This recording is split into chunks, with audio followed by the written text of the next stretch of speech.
Well, the Colorado Humanities and Center for the Book has selected 2 authors and their books to represent our state and highlight local literary heritage at the 2023 National Book Festival in Washington, D.C. It is a pleasure to welcome both authors this morning. It's Adrienne Miller and Olivia Chadha. Did I say that right, Olivia? You did. Okay, good. It's so good to have you guys here. Yeah, good to be here. Well, I've been reading all about you, learning on how these books came to be. It's so interesting, and congratulations to the both of you, first of all.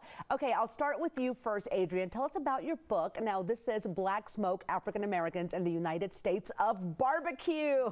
Yeah, so it's a love letter to African American barbecue cooks. And, you know, I wrote this because just looking at TV shows, newspapers, magazines, it was all about white dudes. Okay. And that did not square with my upbringing because barbecue is a huge part of Black food culture. So I just wanted to talk about the contributions that African Americans have made to this food that is so beloved around the world. It really is. So what was the process like of completing the book? I'm sure you had to look at all kinds of different people that have inspired you along the way. Yeah, so I read, first of all, oral histories of enslaved people and looked for all references to barbecue, and I read thousands of these oral histories, and there's barbecue all over the place. Read a lot of old newspapers, magazines, watched TV shows just to see the current trends, and then because I care about my research so much, I decided to eat my way through the country. Hey, so 200 barbecue not? restaurants. 200? Yeah. Oh my gosh, Yeah. what a treat. Now, I love that you also say you highlight women cooks in this as well, because women know how to grill. Yeah, because barbecue is often presented as dude food, and in the Black community, sisters have been grilling it for themselves for a long time. One of the best stories I found was of an enslaved African-American woman who did barbecues in Pine Bluff, Arkansas in 1840. And they wrote about her. Goodness. And she was called the barbecue superintendent, and that's the 19th century word for pitmaster. Really? Yeah. That is so interesting. Now, are you a griller yourself, a cook? Yeah, I got skills. All right. Mainly barbecue ribs. That's my wheelhouse. Ribs right is now. your thing, Yeah. right?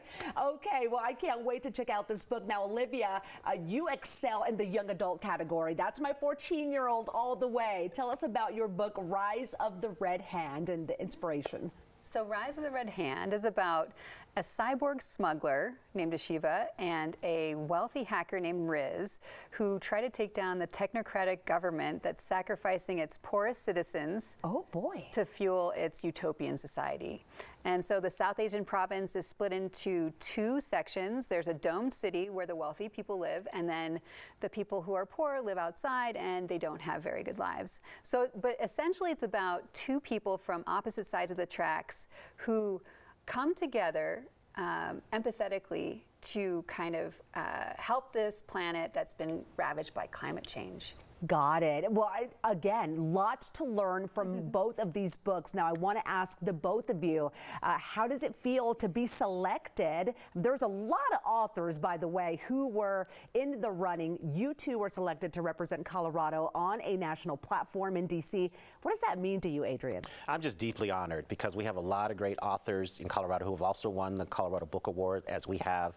And just to be selected is just tremendous. And it just puts us out there more people learn about our work, and I love sharing food stories and sharing this history. That's wonderful. What about for you, Olivia? What was that like? It was, it's unbelievable. I feel so fortunate to be here right now and to talk about these things. And it's also the idea that, you know, maybe this message of empathy and hope for the future could be conveyed in a wider audience, and more people can kind of understand that and see that as a potential future for our planet. Absolutely. Well, I have a deep admiration for writers who it all starts with the idea, a belief, and inspiration, and you go that extra mile to get that book written. For people out there who are in that process or have always wanted to do it, what's your advice?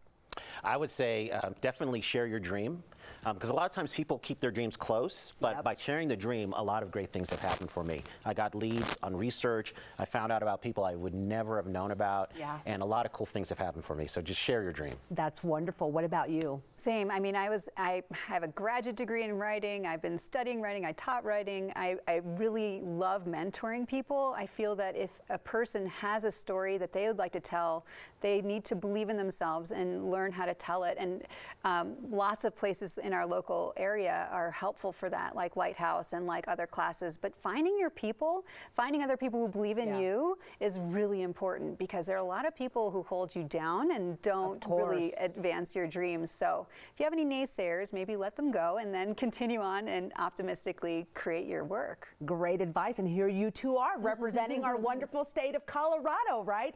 Okay, where can we find your book? So anywhere books are sold, but if you want an autographed copy, you can go to my website, soulfoodscholar.com. Okay. And I will write out a message, and I'm so grateful that people get my book. I will sign it any way you want. So if you want me to say, I couldn't have written the book without you, I will do that. There we go. I love it. And what about your book, Olivia? Where can we get it? Same, anywhere books are sold. But if you'd like an autographed copy or a personalized copy, you can contact the Wandering Jellyfish in Niwot, Colorado, and they are happy to send you one. I love it. Well, congratulations to the both of you. I hope we continue to see more work, and it was a true pleasure to have you with us today. Thank you so much for having us. Absolutely. Okay, everyone, you can learn more about these authors by going to soulfoodscholar.com and oliviachada.com. You can also learn all about the Colorado Humanities and Center for the Book at coloradohumanities.org. We'll be right back.